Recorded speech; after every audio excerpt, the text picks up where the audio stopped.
If you're curious as to how I manage to save 75% of my income on a monthly basis, then keep on watching to get a breakdown on my budget, as well as watch until the very end so that you could get 3 really simple tips on how you could start saving more money now. Hey guys, welcome back to my channel. My name is Gabrielle, and for those who are new to my channel, I'm a tax manager at one of the big 4 accounting firms. And here on my channel, I like to talk about topics related to personal finance, career, and work-life balance.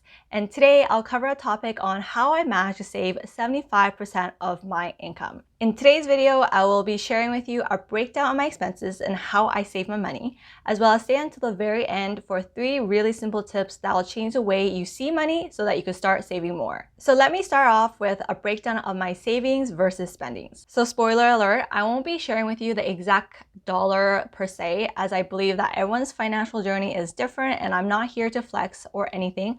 However, I do want to provide you with details on exactly where my money goes every month, so the following should still provide a really useful reference. Note that I will only be referring to my take-home pay from my 9-to-5 job, which I work a full-time as a tax manager at a big 4 accounting firm.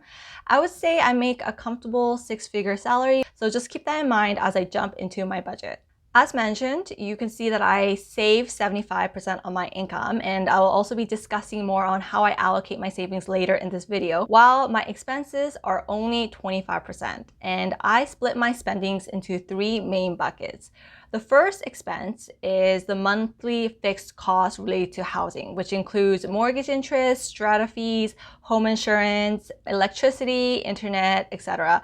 And you may be surprised as to how small of my monthly expense is actually related to housing, because for most people, it is usually the largest expense. So I'll let you guys in on a couple of secrets. First of all, I was able to negotiate an extremely low mortgage interest rate when I first bought my home at the beginning of the pandemic.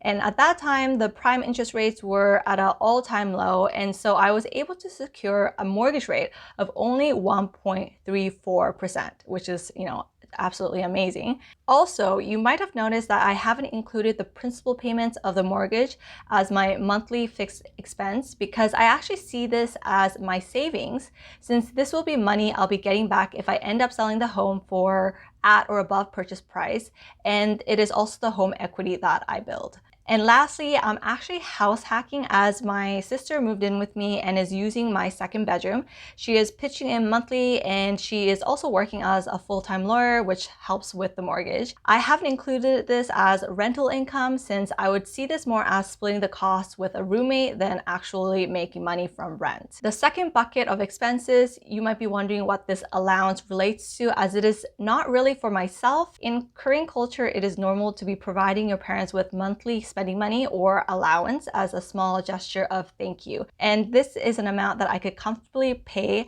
as well as feel happy about supporting. Now, the last bucket of expenses is all other expenses that don't really have a set fixed cost every month. And I lump this all into a category of personal spending. While I set an overall budget of how much I want to spend each month for personal spending, the expenses within the category can vary greatly from month to month. So let me jump into a bit more details on how I spend in this bucket. This is a breakdown of my personal spending, which is 16% of my income. Over the course of the past year, I have spent my money on the following areas: grocery, health, miscellaneous, eating out, beauty, shopping, transportation, and subscriptions.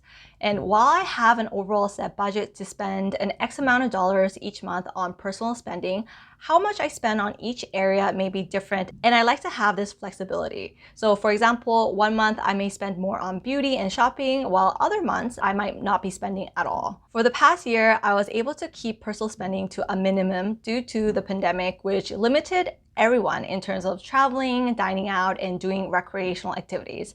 So all the expensive stuff. One thing I learned during the past year in quarantine is that I am content with less things. I actually enjoy cooking, and I prefer eating home-cooked meals versus eating out.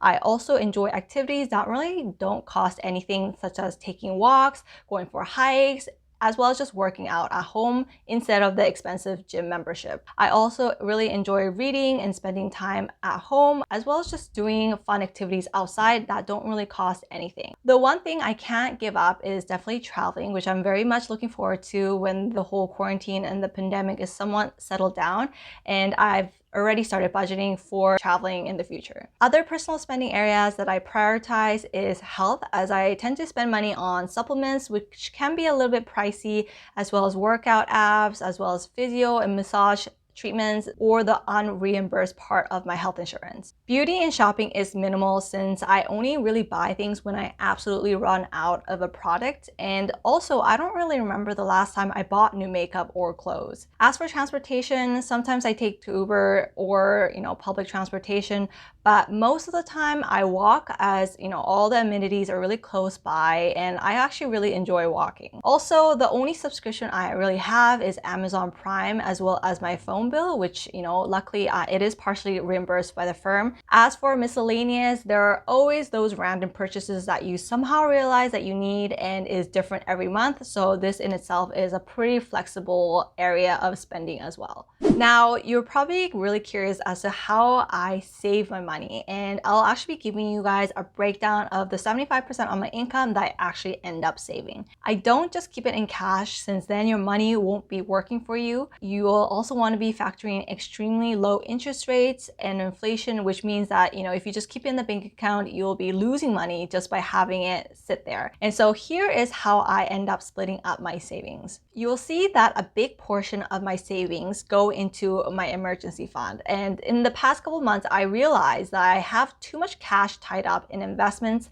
that is subject to fluctuations, and I actually wanted the comfort of having at least 3 months expenses set aside. Also, as I mentioned before, I consider my mortgage principal payments as building up my home equity and money that I will eventually be getting back when I sell the home, so I see it as part of my savings. The rest is split across my pension funds, some speculative investments such as options and crypto, as well as self-development. I actually see self-development as an investment instead of an expense, because those learning skills I will eventually see back as returns in the future. Now that I've given you a run through of how I budget monthly, let me tell you how I'm able to save with the following 3 simple tips. The first tip is having the right mindset. Pay yourself first. Don't pay all the bills and hope to save afterwards. You have to be disciplined and set aside your budgeted saving goals and then work with the rest. You also need to understand what you need versus what you want. If you want to start saving seriously, you need to be conscious every time you spend money. There's no need to be extreme minimalist, and it's healthy to treat yourself once in a while, but not to spend beyond your means. Don't buy anything or things to validate yourself or to impress others. If you feel confident in who you are, what you have achieved, and ultimately who you want to become, you'll realize that material things are just distractions. The second tip is to develop good habits. Budget and analyze your expenses. I like to download my credit card statements and go through every single item to understand where my money went that month. This is the only way you could truly understand your spending habits, cut down on expenses, and learn to be conscious of your spending next month. Don't buy on impulse. Before I buy anything, I first question myself if it's something that I really need or want. I will also put it in my shopping cart to think about it for a couple of days, and if I can justify buying it and know it's something that I will use every single day, not just once in a while, then I will actually make the purchase then. Lastly, learn about money and how to grow wealth. I like to read books and educate myself on what to do with my money, as saving is just a part of the journey. Tip number 3 is to buy assets that generate wealth. Spending your money on assets rather than material things actually help you save even more. If you save up for a down payment on a home, the monthly mortgage tends to be cheaper than renting.